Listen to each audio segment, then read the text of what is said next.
In this video we're going to be looking at algebra, and in particular algebraic manipulation or rearranging formula with algebra. Okay, so we're going to start off, we've got an equation here, 9 equals 5 minus 2/3 of x, and we're asked to solve for x. Okay, whenever we've got something like this, what we want to do is get all of our numbers on one side of the equation and our letters on the other. So we've just got the one letter, the x. So at the moment we've got 2/3 of x. So that's this number's sort of stuck to the letter. So we're going to try and get rid of this number first of all. So instead of having 5 minus 2/3 of x, we want to just get the minus 2/3 of x. Now we can do that by subtracting 5.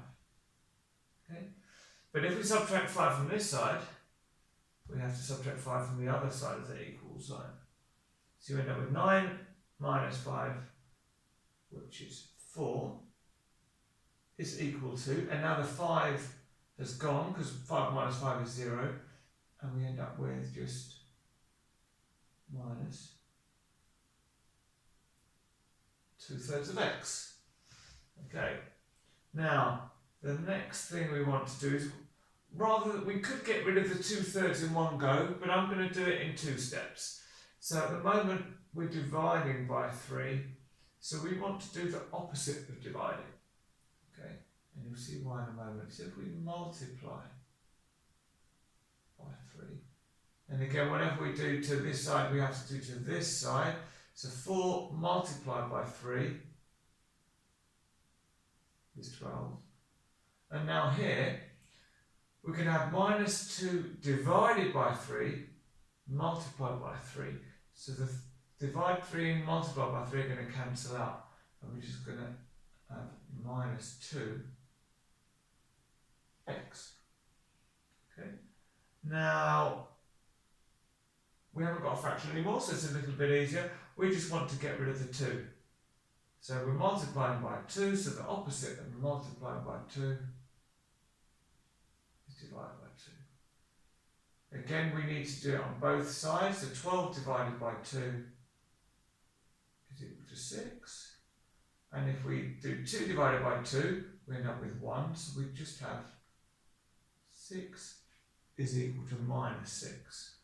Now, if 6 is equal to minus 6, then that means that minus 6 is equal to, 6 is equal to minus x, then 6 is equal to positive x. And you can think of that as multiplying both sides by minus 1. So we would end up with minus 6 is equal to x. And because we're solving for x, we can do our therefore. It's always good to put the letter first and the last step. So therefore x is equal to minus 6. Okay, so we've just done it one step at a time. Whatever operation we're using, we do that. So we're adding the 5, we take it away. We're dividing by 3, we multiply by 3. So we're doing the opposite operation each time. Okay. Now we're going to have a look at multiplying where we've got brackets. So we've got 2 times and then x plus y in brackets. Now if we had the values of x and y, then using our big maths rules, we'd add them together and then multiply by 2. But we haven't. So instead we need to multiply each value by the 2. So 2 times x and 2 times y. 2 times x and 2 times y. Okay. And you can think of that if we had 2 of 3 plus 4, well, that would be equal to 2 times 7, which is 14. If we expand the brackets, well, we'd also be saying that's the same as 2 times 3 plus 2 times 4 which is 6 plus 8, which is also 14. Now, we've got the same thing, but we've got a minus sign instead. So the 2 times x is going to stay the same. But now we've got 2 times minus y. So we're going to have minus 2y. Right. This one, well, this part, the 2 times x minus y, is the same as what we've got here. So we can put that in. So I'm going to leave the 5 minus. Now, I'm going to put, so this I'm going to replace with this answer, but I'm going to put it in brackets for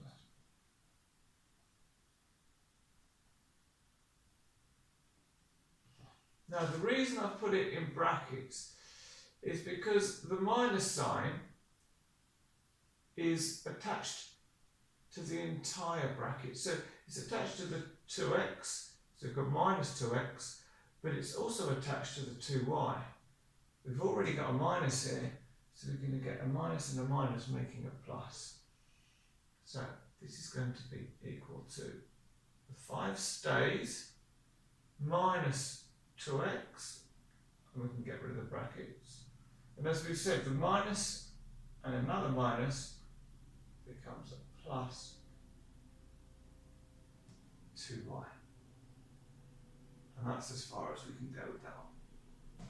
Okay. Now, expanding double brackets. So now we've got 3x plus 2 multiplied by 5x minus 7. So we're going to need to multiply this 3x times 5x, well 3 times 5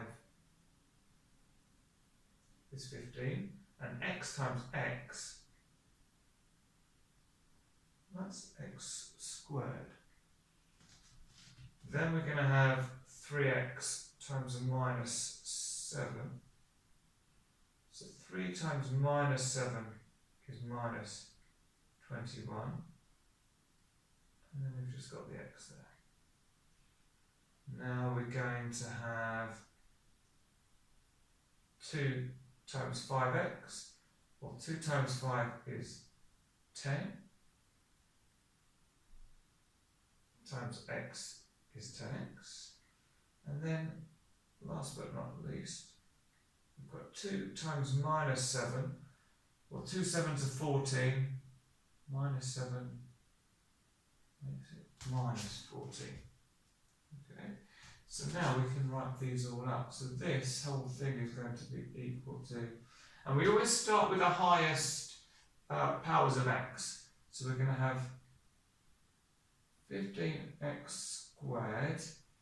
Well, then we've got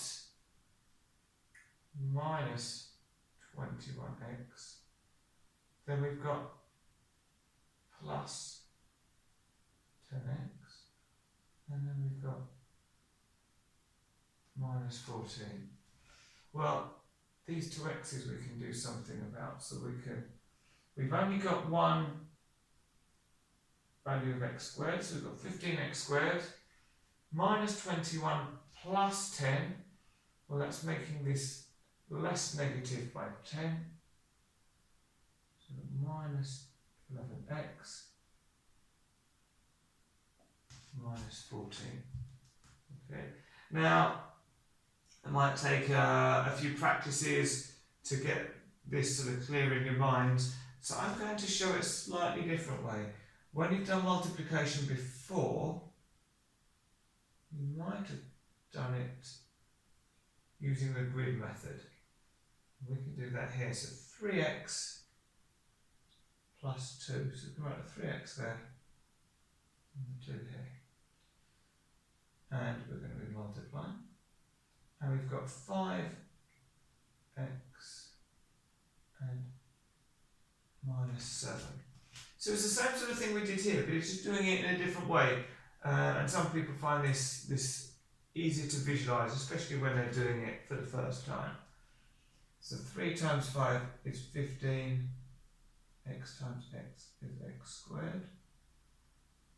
3 times minus 7 is minus 21. and x. 2 times 5 is 10x. And 2 times 7 is 14, but it's minus, so minus 14. And then we add all of these together, and you can see you get the same as this.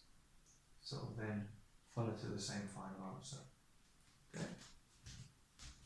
And finally, we're using algebra here to work out the lengths of this rectangle. So you can see we're given a rectangle. We're told that the width is x. The length, well, this length is 3y minus 1. This length is 2y plus 4. We're also given the area, and we're asked to find the length and the width of the rectangle. Now, because they're telling us it's a rectangle, I know that this side must be the same length as this side. So we can start by saying 3y minus 1 is equal to 2y plus 4.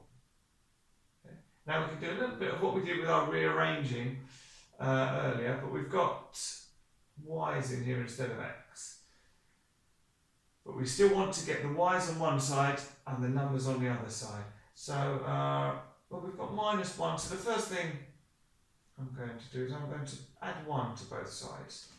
So if we do that, then this side, we've just got 3y. Because minus 1 plus 1 is 0. And on this side, we've got 2y.